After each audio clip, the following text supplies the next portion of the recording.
जय जय श्री हरिवंश। इसका मृत्युलोक नाम इसीलिए रखा गया है कि यहाँ वस्तु, व्यक्ति, स्थान, पद, प्रतिष्ठा सब कुछ नष्ट होगा। जरा थोड़ी देर विचार करो, आप जिसमें जिंदगी पूरी लगा दिए, आपको अकेला जाना पड़ेगा, आपके साथ कोई वस्तु नहीं जाएगी, पर कर्म जाएंगे। वर्णन करते हैं कि कर्म का फल इतना अधिक मिलता है, जैसे यहां 1 मन गेहूं खेत में फेंका जाए तो 40 मन गेहूं होता है। ऐसे ये खेत है कर्म भूमि। यदि आप पाप कर्म करेंगे थोड़ा तो आपको बहुत मिलेगा, यदि आप पुण्य कर्म करेंगे तो वो भी आपको बहुत करके मिलेगा।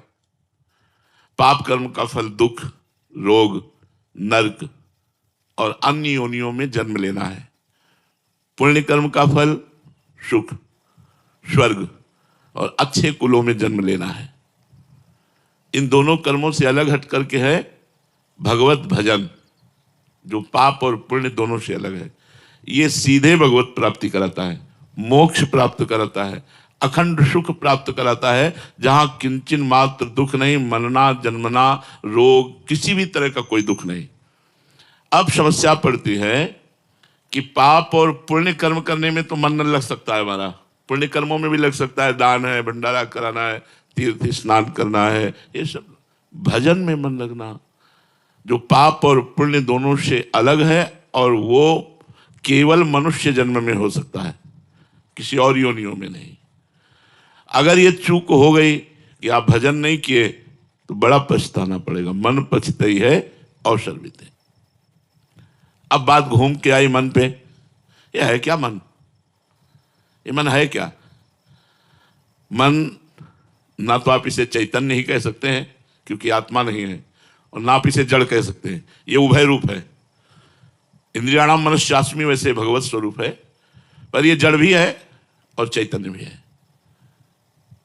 जो भगवान ने अपनी माया प्रकृति का वर्णन किया, अष्टधा प्रकृति का, उसमें मन का भी वर्णन किया है। ये प्रकृति से युक्त है, और शास्त्रों में इसे आत्मस्वरूप भी बताया है, ये भगवत स्वरूप भी है। तो कह रहे हैं अगर मन आपका वश में हो गया तो मोक्ष, और मन अधीन नहीं हुआ, भजन में नहीं लगा, तो यही दुर्गति। दुर्गति और सदगति आपके मन के अधीन है। तो कहते हैं क्यों मन को वश में करें, जो आता है मन में वही करें, आनंद ले, जैसा लोग कहते हैं। तो कहते हैं इससे तुम दुखों में फंस जाओगे। जितनी जेल भरी है वहां सबसे पूछो तो मन ने ही जेल पहुंचाया है। जितनी गलत बात, बेइज्जती, अपमान होता है, मन ने ही। मन को छूट नहीं देना। अगर हमने मन को छूट देकर मनमानी आचरण किए तो दुर्गति पक्की। तो बोले इसका मतलब हुआ मन को वश में करना पड़ेगा ही। बोले जी, तो इस मन को वश में करने का उपाय क्या है? क्या उपाय है मन को वश में करने का? यही बात अर्जुन जी ने भगवान से पूछा था। तो भगवान ने कहा अभ्यास और वैराग्य, अभ्यासेन और वैराग्यन, ये 2 बात कही थी। अभ्यास तो राधा राधा राधा राधा राधा राधा, और वैराग्य गलत आचरणों से अपने आप को संपूर्ण रूप से बचाने की चेष्टा करना। ना बच पाने पर रोना और दुखी होना, प्रभु से प्रार्थना करना। जब हम नहीं बच पा रहे तो प्रभु से प्रार्थना करें, रोएं, वही रोक सकते हैं। कोशिश हमारी पूरी रहे, हमारी मनमानी आचरण ना हो। मन को अगर वश में करना है तो किसी भी भोग को भोगते समय नाम ना छोड़िए, मन वश में हो जाएगा, पर नाम चलेगा नहीं। गुलाब जामुन पाना है, समोसा चटनी पाना है, अच्छे अच्छे पदार्थ, उस समय चले राधा राधा, तो गुलाब जामुन का स्वाद आपको फंसा नहीं पाएगा।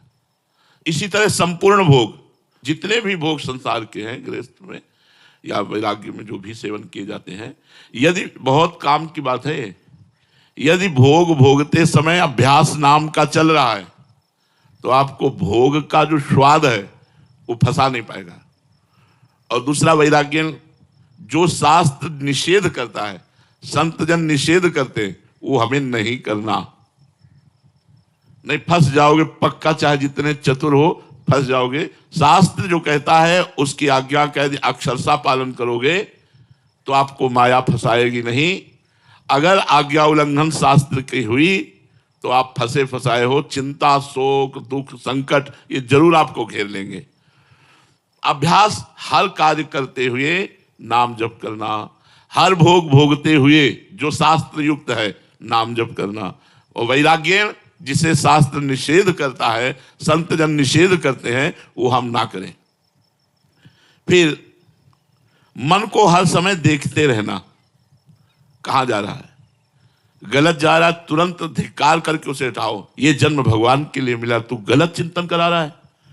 अगर सही जगह जा रहा है तो सपोर्ट कर दो उसको, धन्यवाद, बड़ी कृपा आपकी, आप भजन में लग रहे हैं।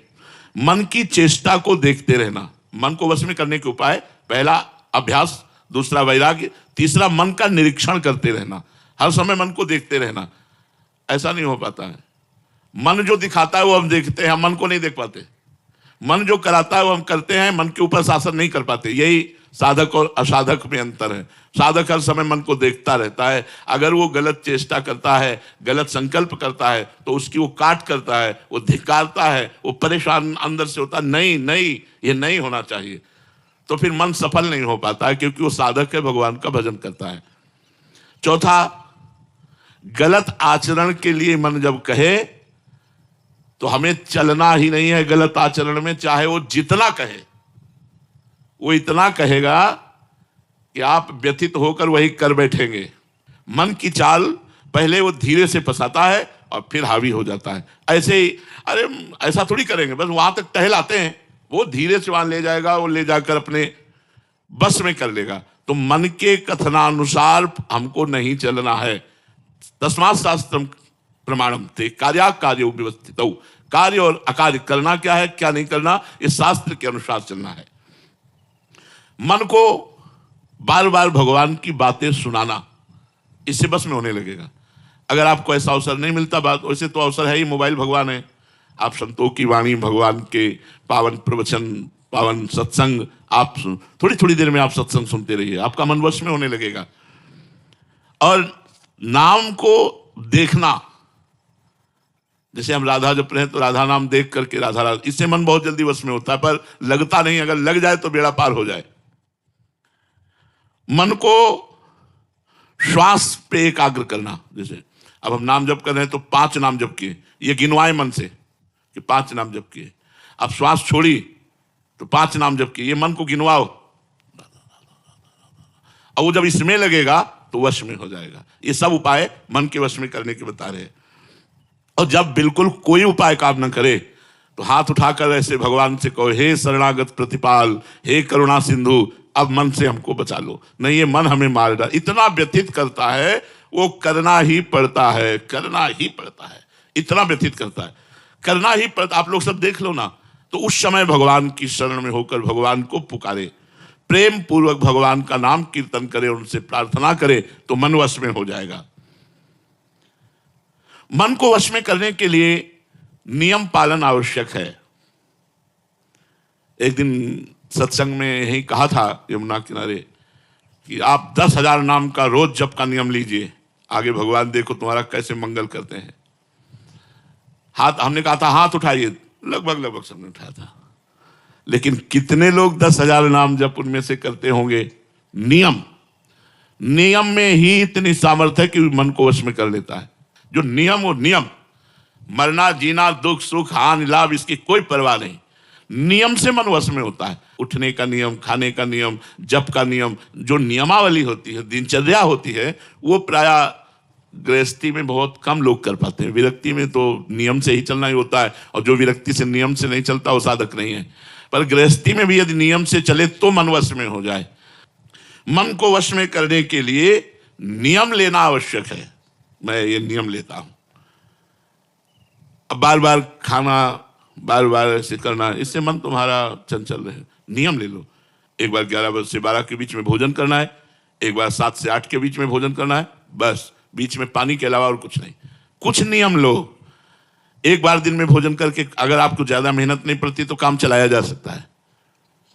एक बार नाश्ता कर लीजिए, एक बार भोजन कर लीजिए, छोड़ दीजिए और नाम जप कीजिए। देखिए शाम के थोड़ा दूध ले लीजिए, कुछ नियम रखिए। मन वश में होगा सात्विक भोजन, नियमित दिनचर्या। मन को वश में करने के लिए जब हम चेष्टा करते हैं तभी बलवान और हमको परास्त करता है, इसलिए सावधान रहें। जैसे किसी पहलवान को आप पटकना चाहें, मन पहलवान है, फिर वो सारे दांव पेच मारेगा कि आप छाचित गिरे, धोबिया पछाड़ मारेगा एकदम। तो जिस समय आप मन को वश में करने के लिए चले, उस समय गुरुदेव की कृपा मनाएं। हे गुरुदेव भगवान, आपकी ही आज्ञा से मैं आपके भजन मार्ग में इस मन को लगाना चाहता हूं, आप कृपा, गुरु कृपा ही केवलम। तो गुरु कृपा से आपको बल मिलेगा जिससे आप मन को अपने वश में कर पाएंगे। घबराने की जरूरत नहीं, ऊबने की जरूरत नहीं, निराश होने की जरूरत नहीं और हारने की जरूरत नहीं। ये संसारी पुरुष क्या जाने, हारना क्या जाने, जो गिरा हुआ है वो गिरना क्या जाने। एक साधु थे, वो 100 बार भ्रष्ट हो चुके थे। उन्होंने सोचा बात कर ले, अब हम नहीं भजन कर पाएंगे। एक पेड़ के नीचे बैठे थे, सोचते थे इसी की डाल में हम कर लेंगे। तो देखा एक चींटा चढ़ रहा है, फिर गिरा, फिर देखा वो फिर चढ़ रहा है, फिर गिरा। कई बार चढ़ने पर गिरा, एक बार चढ़ गया। तो उन्होंने कहा यार हमको भी प्रयास करना चाहिए। बस फिर साधना में लगे और भगवत प्राप्त हो गए। ऊबना नहीं, घबराना नहीं, निराश नहीं होना और हारना नहीं, अपनी साधना में चलते रहना। यदि भ्रष्ट हो जाओ तो भी, यदि गिर जाओ तो भी, नियम टूट जाए तो भी, अगर गलत मार्ग में कदम चला गया तो भी हम प्रयास नहीं छोड़ेंगे तो हम जीत जाएंगे। प्रयास छोड़ दिया तब तो फिर सब बेकार हो जाएगा। नाम जप करना, बार बार भोगों से मन को हटा के भगवान में लगाना। यदि हम हार भी जाते हैं तो भी हमको नहीं रुकना, हमें प्रयास करते रहना है। मन को प्रभु में लगाने के लिए प्रपंची लोगों से बचने की आवश्यकता है।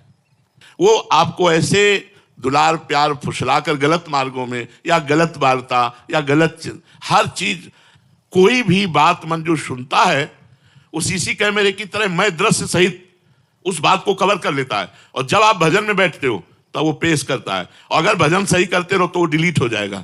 इसीलिए तो हम लोग परेशान हो जाते हैं कि ऐसे तो कोई परेशानी नहीं, लेकिन जब भजन में बैठो तो दुनिया का प्रपंच जो हिसाब नहीं लग रहा होगा वो हिसाब लग जाएगा उस समय जब भजन में बैठोगे।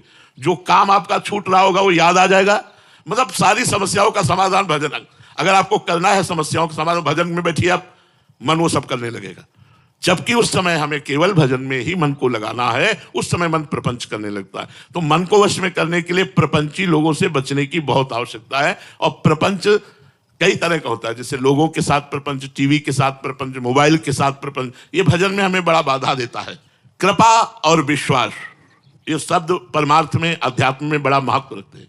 भगवान की कृपा और भगवान पर विश्वास। जिसको भगवान की कृपा और भगवान पर विश्वास है और अभ्यास, पुरुषार्थ, प्रयत्नशील है, वो मन को वश में कर लेता है। मन को वश कर रहो नित राग द्वेष विहीन, विषयों में विचरो उचित हो कभी न लीन। यूं भगवत सेवा करो पाओ महाप्रसाद, सब दुखों का अंत हो मिटे सभी अपवाद। यदि भगवान के आश्रित होकर भगवान को अर्पित किया हुआ भोजन पाते हुए, नाम जप करते हुए, कोई प्रपंच नहीं, कोई राग द्वेष नहीं, तो आपका मन आपके वश में हो जाएगा। अब जब आप मन को वश में करने चलेंगे तो आप में पावर एकत्रित होगा। बड़ी सावधानी की बात है। अगर आपने संकल्प करना शुरू किया और वो संकल्प पूरा होने लगे तो क्या कराया, मन वश में फिर फिसल जाएगा। जैसे ऐसा हो जाए तो ठीक है, और वो चट से हो गया, ऐसा हो जाए तो, क्योंकि आपने पावर एकत्रित किया ना मन को एकाग्र करके, अब वो पावर आपने संकल्प में खर्चित कर दिया। तो कह रहे जो भजन करने वाले लोग हैं उनको किसी विषय का जल्दी संकल्प नहीं करना चाहिए। मन संकल्प, चूंकि पावर मन को एकाग्र करने से होता है, तो जो संकल्प किया अगर वो सिद्ध होने लगा, वो चीज आने लगी, तो आपका पावर जाने लगा, मन आपका फिर कमजोर हो जाएगा। इसलिए कहते हैं कि अगर मन में कोई इच्छा उत्पन्न हो तो उसे इच्छा को भगवान को दे दो। प्रभु मेरे मन में इच्छा आई, अब आप देखो पूर्ण करना हो तो ठीक, और नहीं पूर्ण तो अगर पूर्ण होती है तो हम अपने मन की ताकत ना माने, संकल्प ना माने, हम माने हरि कृपा से पूर्ण हुई है, तो हमारा मन फिर भगवान के मार्ग में, अगर कामनाओं की पूर्ति कराते रहे तो भगवान के मार्ग में आगे नहीं बढ़ पाएंगे।